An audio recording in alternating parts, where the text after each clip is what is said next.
حضرت عمر رضی اللہ تعالیٰ عنہ بن خطاب بیان کرتے ہیں کہ جب رسول خدا صلی اللہ علیہ وسلم پر وحی نازل ہوتی تھی تو آپ صلی اللہ علیہ وسلم کے چہرہ مبارک کے پاس سے شہد کی مکھیوں کی آواز کی سی آواز سنائی دیتی تھی۔ ایک دن آپ صلی اللہ علیہ وسلم پر وحی نازل ہوئی تو ہم کچھ دیر وہاں ٹھہرے رہے، پھر وہ کیفیت آپ صلی اللہ علیہ وسلم سے دور ہوئی تو آپ صلی اللہ علیہ وسلم قبلہ رخ ہو گئے اور ہاتھ اٹھا کر یہ دعا کی: اللہم زدنا ولا تنقصنا واکرمنا ولا تحرمنا۔ اے خدا، ہمیں زیادہ کر اور ہمیں کم نہ کر، اور ہمیں عزت و وقار دے اور ہمیں ذلیل نہ کر۔ وآتینا ولا تحرمنا وآثرنا ولا توسر علینا واردنا وارد عنا۔ اور ہمیں عطا کر اور ہمیں محروم نہ رکھ، اور ہم کو اپنے فضل اور احسان میں دوسروں پر مقدم رکھ، اور دوسروں کو ہم پر مقدم نہ کر، اور ہمیں راضی رکھ اور ہم سے راضی رہ۔ پھر فرمایا کہ مجھ پر 10 آیات نازل ہوئی ہیں، جس نے ان پر عمل کیا وہ جنت میں داخل ہوگا۔ پھر آپ صلی اللہ علیہ وسلم نے تلاوت کیا: قد افلح المؤمنون، یہاں تک کہ 10 آیات ختم کی۔ یہ ترمذی کی روایت ہے۔ اس حدیث میں جن 10 آیات کا ذکر آیا ہے وہ سورۃ المومنون کی ابتدائی 10 آیات ہیں، جن کا ترجمہ حسب ذیل ہے: یقیناً فلاح پائی ہے ایمان لانے والوں نے جو اپنی نماز میں خشوع اختیار کرتے ہیں۔ نمبر 2، اور جو لغو باتوں سے دور رہتے ہیں۔ نمبر 3، اور جو زکوٰۃ کے طریقے پر عامل ہوتے ہیں۔ نمبر 4، اور جو اپنی شرمگاہوں کی حفاظت کرتے ہیں سوائے اپنی بیویوں کے اور ان عورتوں کے جو ان کی ملک یمین میں ہوں، یعنی کنیزیں، کہ ان پر محفوظ نہ رکھنے میں وہ قابل ملامت نہیں، البتہ جو اس کے علاوہ اور کچھ چاہیں وہی زیادتی کرنے والے ہیں۔ نمبر 5، اور جو اپنی امانتوں اور اپنے عہد و پیمان کا پاس رکھتے ہیں۔ نمبر 6، اور جو اپنی نمازوں کی محافظت کرتے ہیں، یہی لوگ فردوس کے وارث ہیں۔ ان آیات میں ایمان لانے والوں کی جو 6 صفات بیان کی گئی ہیں، ان کے بارے میں حضور صلی اللہ علیہ وسلم نے فرمایا ہے کہ جس نے ان پر عمل کیا وہ جنت میں جائے گا۔ سورہ قیامہ میں اللہ تعالیٰ نے رسول خدا صلی اللہ علیہ وسلم کو مخاطب کر کے فرمایا ہے کہ لا تحرک بہ لسانک، جس کا مطلب یہ ہے کہ اے نبی صلی اللہ علیہ وسلم وحی کے ساتھ ساتھ اپنی زبان کو حرکت نہ دو۔ اللہ تعالیٰ کے اس قول لا تحرک بہ لسانک کے بارے میں حضرت ابن عباس رضی اللہ تعالیٰ عنہ کی روایت ہے کہ جب حضرت جبرائیل علیہ السلام رسول خدا صلی اللہ علیہ وسلم کے پاس وحی لے کر آتے تو آپ صلی اللہ علیہ وسلم وحی کے ساتھ ساتھ اپنی زبان اور ہونٹوں کو ہلاتے جاتے، یعنی جو کچھ آپ صلی اللہ علیہ وسلم کو بذریعہ وحی سنایا جا رہا ہوتا اسے ساتھ ساتھ دہراتے جاتے تاکہ یاد ہو جائے۔ یہ صورت حالات آپ صلی اللہ علیہ وسلم کے لیے بڑی سخت ہوتی، اور آپ یہ سختی جو آپ صلی اللہ علیہ وسلم پر گزرتی آپ صلی اللہ علیہ وسلم کے چہرہ مبارک سے محسوس ہو جاتی۔ چنانچہ اللہ تعالیٰ نے ان آیات کو نازل فرمایا: لا تحرک بہ لسانک لتعجل بہ، یعنی اے نبی صلی اللہ علیہ وسلم قرآن پر اپنی زبان نہ ہلایا کیجیے تاکہ آپ اسے جلدی جلدی لیں۔ مطلب یہ ہے کہ اسے جلدی جلدی یاد کرنے کے لیے ساتھ ساتھ اسے دہرانے کی کوشش نہ کیا کریں۔ ان علینا جمعہ و قرآنہ، اس کو یاد کروا دینا اور پڑھوا دینا ہمارے ذمے ہے۔ مراد یہ ہے کہ یہ ہماری ذمہ داری ہے کہ ہم اسے آپ صلی اللہ علیہ وسلم کے سینے میں جمع کر دیں، یعنی اسے آپ صلی اللہ علیہ وسلم کو یاد کروا دیں، اور اسے آپ صلی اللہ علیہ وسلم کو اس طرح پڑھوا دیں کہ آپ اسے بخوبی پڑھ سکیں۔ فَإِذَا قَرَأْنَاهُ فَاتَّبِعْ قُرْآنَهُ، لہٰذا جب ہم اسے پڑھنے لگا کریں تو آپ صلی اللہ علیہ وسلم اس کی قرأت کو غور سے سنتے رہا کریں۔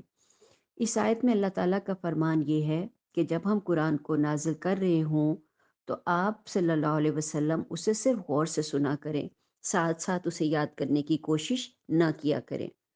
ثم ان علینا بیانہ، پھر اس کا بیان کر دینا ہماری ذمہ ہے، یعنی یہ ہماری ذمہ داری ہے کہ ہم اسے آپ صلی اللہ علیہ وسلم کی زبان سے وضاحت سے ادا کروا دیں۔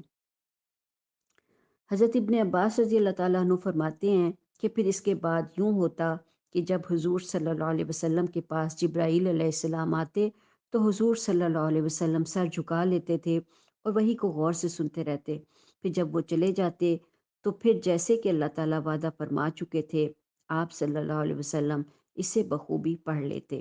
یہ مسلم کی روایت ہے۔ ام المومنین حضرت عائشہ رضی اللہ تعالیٰ عنہ بیان کرتے ہیں کہ پہلی وحی جو رسول خدا صلی اللہ علیہ وسلم پر اترنی شروع ہوئی وہ اچھے خواب تھے جو آپ صلی اللہ علیہ وسلم نیند کی حالت میں دیکھتے تھے۔ جو خواب بھی آپ صلی اللہ علیہ وسلم دیکھتے وہ صبح کی روشنی کی طرح نمودار ہو جاتا، یعنی سچا ثابت ہوتا۔ جیسا حضور صلی اللہ علیہ وسلم خواب میں دیکھتے ویسا ہی بیداری میں ظاہر ہوتا۔ پھر آپ صلی اللہ علیہ وسلم کو تنہائی سے محبت ہوگی اور آپ صلی اللہ علیہ وسلم غار حرا میں تنہا لینے لگے۔ وہاں آپ تہنس کیا کرتے تھے۔ تہنس کا مطلب ہے مسلسل کئی راتیں عبادت کرنا۔ چنانچہ آپ صلی اللہ علیہ وسلم غار حرا میں کئی راتیں عبادت کرتے رہتے، قبل اس کے کہ آپ صلی اللہ علیہ وسلم کو گھر والوں کے پاس آنے کا اشتیاق پیدا ہوتا۔ اسی طرح غار میں تنہا بیٹھ کر عبادت کرنے کے لیے آپ صلی اللہ علیہ وسلم توشہ یعنی کھانے پینے کا سامان بھی ساتھ لے جاتے۔ پھر جب پہلا توشہ ختم ہو جاتا تو حضرت خدیجہ رضی اللہ تعالیٰ عنہ کے پاس واپس آتے اور اتنے ہی دنوں کے لیے اور توشہ لے جاتے، اور ایسے ہی ہوتا رہا یہاں تک کہ غار حرا ہی میں ہونے کے دوران آپ صلی اللہ علیہ وسلم کے پاس پیغام حق آ گیا۔ بس آپ صلی اللہ علیہ وسلم کے پاس فرشتہ آتا اور اس نے آپ صلی اللہ علیہ وسلم سے کہا اقرا، یعنی پڑھیے۔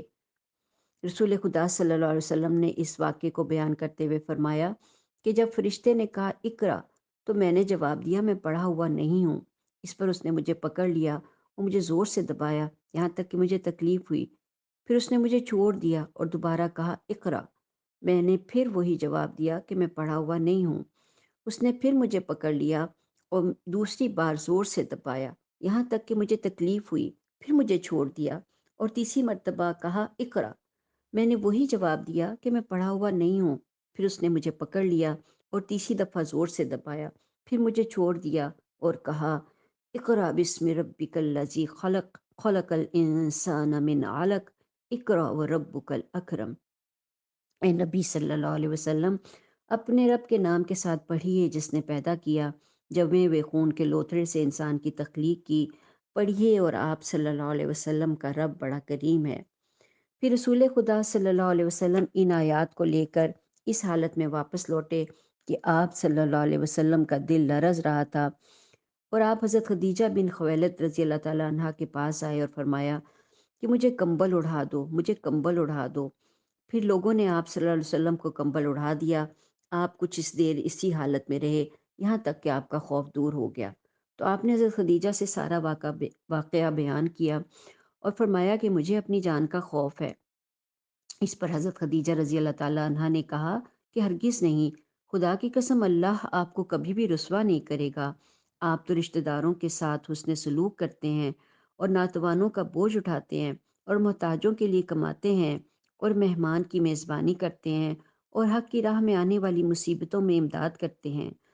پھر حضرت خدیجہ رضی اللہ تعالیٰ عنہ آپ کو لے کر چلیں اور اپنے چچا زاد بھائی ورقہ بن نوفل بن اسد بن عبد العزیٰ کے پاس پہنچی۔ ورقہ زمانہ جاہلیت میں عیسائی ہو گئے تھے اور عبرانی زبان میں لکھنے پر قادر تھے، چنانچہ انجیل کا جتنا حصہ خدا کو منظور ہوتا اسے عبرانی میں لکھا کرتے۔ اس وقت وہ بہت بوڑھے ہو چکے تھے اور نابینا بھی تھے۔ حضرت خدیجہ رضی اللہ تعالیٰ عنہا نے ان سے کہا اے میرے چچا کے بیٹے، اپنے بھتیجے یعنی رسول خدا صلی اللہ علیہ وسلم کی بات سنیے۔ ورقہ نے حضور صلی اللہ علیہ وسلم سے کہا اے میرے بھتیجے، آپ کیا دیکھتے ہیں؟ بس رسول خدا صلی اللہ علیہ وسلم نے جو کچھ دیکھا تھا انہیں بتا دیا۔ اس پر ورقہ نے کہا یہ تو وہی ناموس یعنی معزز فرشتہ، رازداں فرشتہ ہے جو اللہ نے حضرت موسیٰ علیہ السلام پر نازل فرمایا تھا۔ کاش میں اس وقت جوان ہوتا جب آپ صلی اللہ علیہ وسلم کو تبلیغ کا حکم دیا جائے گا۔ کاش میں اس وقت تک زندہ ہی رہتا جب آپ کی قوم آپ کو مکہ مکرمہ سے نکال دے گی۔ رسول خدا صلی اللہ علیہ وسلم نے تعجب سے فرمایا کیا وہ مجھے نکال دیں گے؟ ورقہ نے کہا جی ہاں، جو شخص اس جیسی دعوت لے کر آیا جو آپ صلی اللہ علیہ وسلم لائے ہیں اس کے ساتھ ضرور دشمنی کی گئی۔ اگر میں نے وہ دن پا لیا جو آپ کو پیش آنے والا ہے تو میں آپ کی زوردار امداد کروں گا۔ پھر تھوڑی ہی مدت کے بعد ورقہ کا انتقال ہو گیا اور کچھ مدت کے لیے حضور صلی اللہ علیہ وسلم پر وحی آنی بھی موقوف ہو گئی۔ ابن شہاب بیان کرتے ہیں کہ مجھے ابو سلمہ بن عبد الرحمن نے بتایا کہ حضرت جابر بن عبداللہ اس زمانے کا حال بیان کر رہے تھے جس کے دوران حضور صلی اللہ علیہ وسلم پر وحی کا آنا موقوف رہا۔ اپنے بیان کے دوران انہوں نے بتایا کہ رسول خدا صلی اللہ علیہ وسلم نے فرمایا کہ ایک دن میں چلا جا رہا تھا کہ اچانک میں نے آسمان کی طرف سے ایک آواز سنی۔ میں نے نگاہ اٹھائی تو کیا دیکھا کہ وہی فرشتہ جو غار حرا میں میرے پاس آیا تھا آسمان اور زمین کے درمیان ایک کرسی پر بیٹھا ہوا ہے۔ میں اس منظر کو دیکھ کر دہشت زدہ ہو گیا، گھر کی طرف لوٹ آیا اور کہا مجھے کمبل اڑا دو، مجھے کمبل اڑا دو۔ پھر اللہ تعالیٰ نے مجھ پر یہ آیات نازل فرمائی، یا ایہا المدثر قم فانذر وربک فکبر وثیابک فطہر والرجز فہجر۔ اے اوڑھ لپیٹ کر لیٹنے والے، اٹھ اور خبردار کرو اور اپنے رب کی بڑائی کا اعلان کرو اور اپنے کپڑے پاک رکھو اور گندگی سے دور رہو۔ پھر وہی کا سلسلہ گرم ہو گیا اور پے در پہ آنے لگی۔ یہ بخاری کی روایت ہے۔ واضح رہے کہ پہلی وہی اقرا بسم ربک الذی خلق کے بعد یہ حدیث کے آخر میں بیان ہونے والی وہی دوسری تھی جو حضور صلی اللہ علیہ وسلم پر نازل ہوئی۔ دونوں کے درمیان کچھ عرصے تک وہی کی آمد رکی رہی تھی اور دوسری وحی کے بعد پھر حضور صلی اللہ علیہ وسلم پر مسلسل وحی نازل ہوتی رہی۔ حضرت ابن انس بن مالک بیان کرتے ہیں کہ اللہ تعالیٰ نے رسول خدا صلی اللہ علیہ وسلم کی وفات سے پہلے آپ صلی اللہ علیہ وسلم پر پے در پہ وحی نازل فرمائی، یہاں تک کہ آپ صلی اللہ علیہ وسلم کی وفات ہوگی، اور جس دن حضور صلی اللہ علیہ وسلم کی وفات ہوئی اس دن تو سب سے زیادہ وحی نازل ہوئی۔ یہ مسلم کی روایت